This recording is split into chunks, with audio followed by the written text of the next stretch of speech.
This is a guest essay written by Karen Hunt of Break Free Media.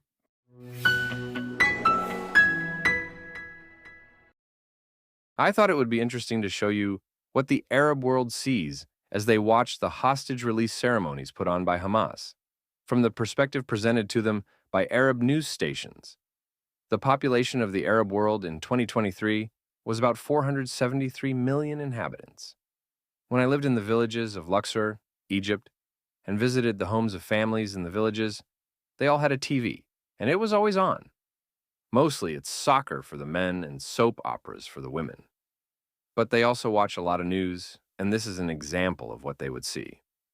I looked at a number of Western news media videos, but they cut out this part. Perhaps more will be said about it later. Here's what the Arab world saw. Omer Shem Tov kissing the foreheads of his captors and giving the thumbs up to the crowds. It's hard to understand. I am in no position to judge him for that. I cannot even begin to know the suffering, the terror he has endured, the psychological abuse, and then the elation of being freed at last. Having been in an abusive marriage, I understand the perverse attachment someone can get to their abuser. It isn't easy to extricate oneself, and while all of these hostages are now physically free, they will need many years to recover from what has happened to them. A lifetime, perhaps. Even so, I'm waiting for the day when one of the hostages stands up on that stage and spits in the faces of the terrorists, raises a fist in defiance, yells the truth into those cameras for all the world to see and hear. I'm not expecting it, not really, and the chances of it happening lessen day by day. But then I think, why not? Why wouldn't just one person do this? What would happen if they did? How would Hamas react? Would they kill the defiant Israeli on the spot? Would they take all the hostages back? Would the war restart? Would the world then condemn that one defiant person because they refused to play the game? Or would Hamas have no choice but to accept its humiliation, the terrorists wipe their masks of the spit, and keep on going with their macabre ceremony? I don't know. I just hate how the hostages are forced to grovel. I hate how Israel is forced to grovel. Even though Israel could obliterate every Palestinian in Gaza, it has to hold back. Is this what civilized people do? Take the humiliation because we love life? Or be willing to die? Because that's what our enemy is willing to do. And this is how they gain strength over us. Or do we prove our greater courage and strength by swallowing our desire for revenge and accepting the humiliation in exchange for life? But for how long? Thousands of Palestinian murderers are being released. How many more will they kill? How many more will they take hostage? And then, do we play this game all over again? I'm following this up with another shocking video of Islamic scholar Abu Walid, who lives in the UK. In it, he says, and I quote, "Equality to all of its members. Is there such a thing in Islam? No Sunni Muslim can really argue against greeting the Jews and the Christians before they greet you. And when you meet any of them on the roads, force them to go on a narrow side of it. I don't know, maybe not all Muslims agree with it. But then, once again, why doesn't anyone stand up and say something? Why don't they refuse this garbage? Why is everyone, Muslim and non-Muslim alike, catering to Islam? Well, that's a problem for Muslims, because if they don't accept it, they will have to disavow their religion. And for that, they face death. We do see the few courageous dissenters who stand up. And we see what happens. They are stabbed, shot, blown up. Once Muslims reach a certain level within a Western town, city, country, I have heard it is 25%, they start imposing Sharia law. This is the humiliation they dream of inflicting on every infidel, just as Hamas humiliates Israel now.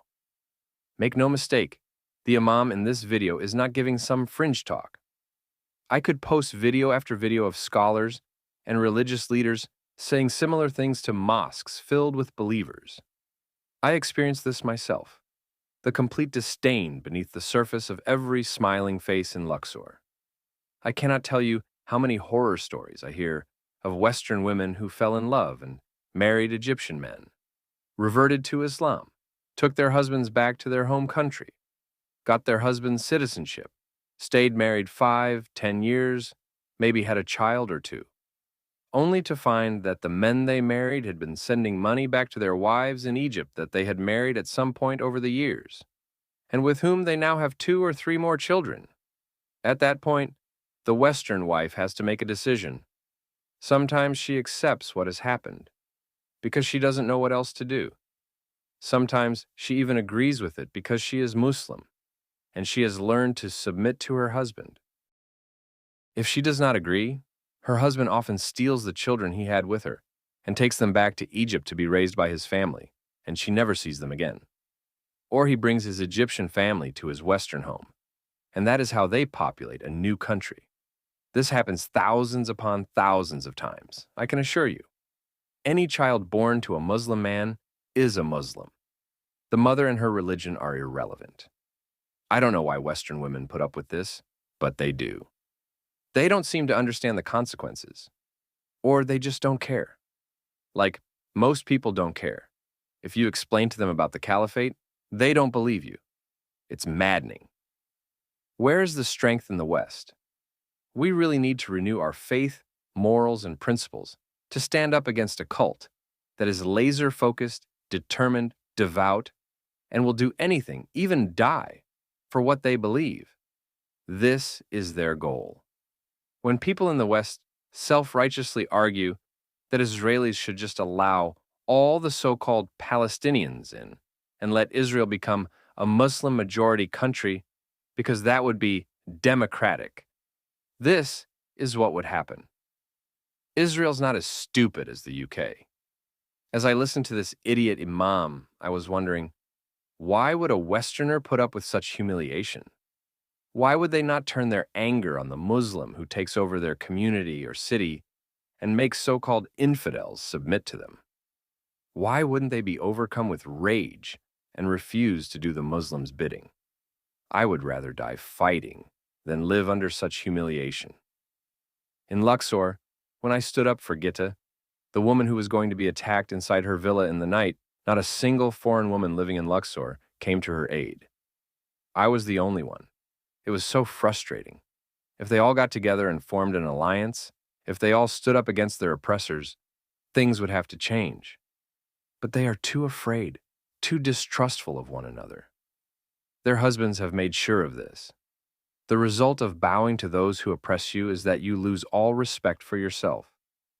The woman who was supposed to help me set up my world project in Luxor, the exchange of art and writing, between youth in Luxor and youth at Granada Hills High School in Los Angeles, messaged me the day after I resolved the dangerous situation between Gita and her neighbor, who wanted to take over her villa, and said she could no longer have any contact with me. Then she blocked me. She didn't say why she could no longer associate with me, but she didn't have to. I knew why. It had become too dangerous for her. Essentially, she was a hostage in Luxor. She had barely enough money to live a decent life there. Over the years, all her friends outside of Egypt had disappeared. She was isolated. I know what happens to the few lone women in Luxor who do stand up. They are beaten into submission, and no one helps them. If you are a hostage in Luxor, you have no choice but to submit. Again, this is what Islam teaches. In one video, senior Saudi Islamic scholar Sheikh Al-Fawzan justified the capture of the wives of infidels in war. He said, quote, "The Muslim capture of women in the Battle of Autis, in the year 630. They took from the infidels money and women as booty. It was customary for the owners of the women captured at war to take them as concubines. They have the right to take them as concubines and have sex with them by virtue of possessing them. The possession of a captured woman outweighs her marriage contract. It allows the master to have sex with the woman he owns. This is called concubinage. When a woman is taken captive, her marriage contract with her infidel husband is annulled. If she is taken captive, she becomes the property of the Muslims. End quote. Why in a million years would any Westerner put up with a so-called religion that is so barbaric just to prove how tolerant they are? Forget it. I know that Israel is determined to get all the hostages back. But at what price? Not having gone through what Omer Shemtov went through, I can only say my heart breaks for him and all the other hostages. But that doesn't stop me from dreaming of one person, just one person, having the courage to spit in the faces of these demons from hell.